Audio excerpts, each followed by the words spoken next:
To ease Homer's burden of supporting the family, Marge went to the nuclear power plant to surprise him. However, due to the many cameras, Homer suggested they act under the table. On top of the desk, please. Oh.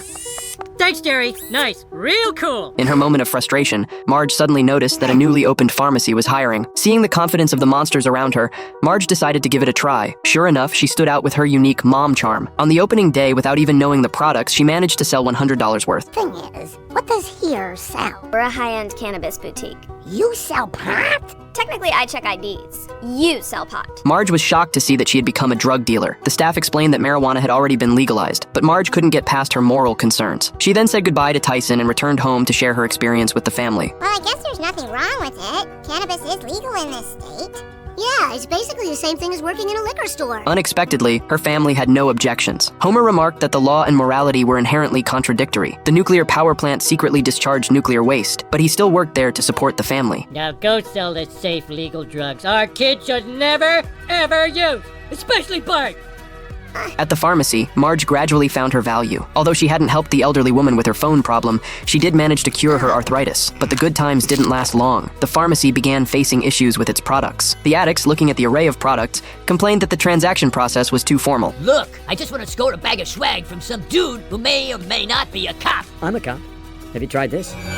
Nothing makes sense anymore. Otto, deeply upset, went to Moe's bar to drown his sorrows. Homer and Moe came up with an idea to make a lot of money. They set up a small underground trading scene in the basement. Clearly, it was the secretive and exciting nature of the transactions that made the addicts feel at home. Oh, wait. Here's a disclaimer, man. This is a legal dispensary, compliant with all laws and statutes. As part of the experience, cast members may pretend it's illegal. Homer made a fortune from this method. At the same time, Tyson, seeing the brand's success, decided to open a resort. They would invite famous figures from the marijuana world, like Dave Chappelle and Harrison Ford. Marge was to be the spokesperson and host the banquet. However, due to some termites in the system, her job was temporarily suspended. Your husband Homer is selling weed, Marge. That's terrible.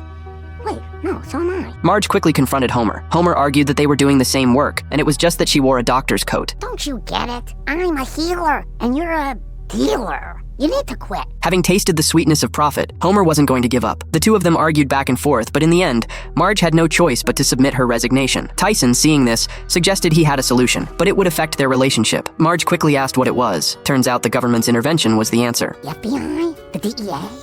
The County Health Department. After finding out more, she realized that even though marijuana had been legalized, Homer was still operating without a license. As long as he distributed marijuana-infused food to customers, the health department could shut him down under the Food Safety Act. Marge then gave Homer cheese balls as a peace offering. Come on, you fat bastard, offer the customers some cheese balls. As the cheese balls neared the end, Marge couldn't help but remind Homer to share. The waiting clown quickly stuffed them into his mouth. The next moment, health department officers burst in, managing to secure the evidence in time. You're shut down, pal.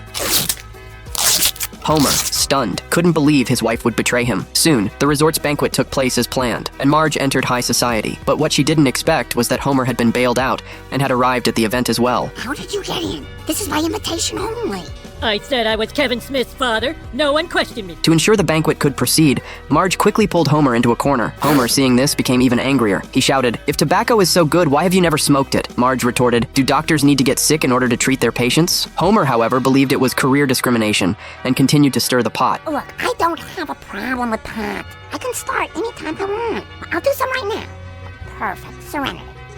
After trying the product, Marge felt it didn't align with the company's claims of being a healthy product. Seeing her bloodshot eyes, she was utterly shocked. Fortunately, Homer arrived just in time, comforted her, and forgave her. Here, I'll smoke one of your futuristic joints. That's not a doobie!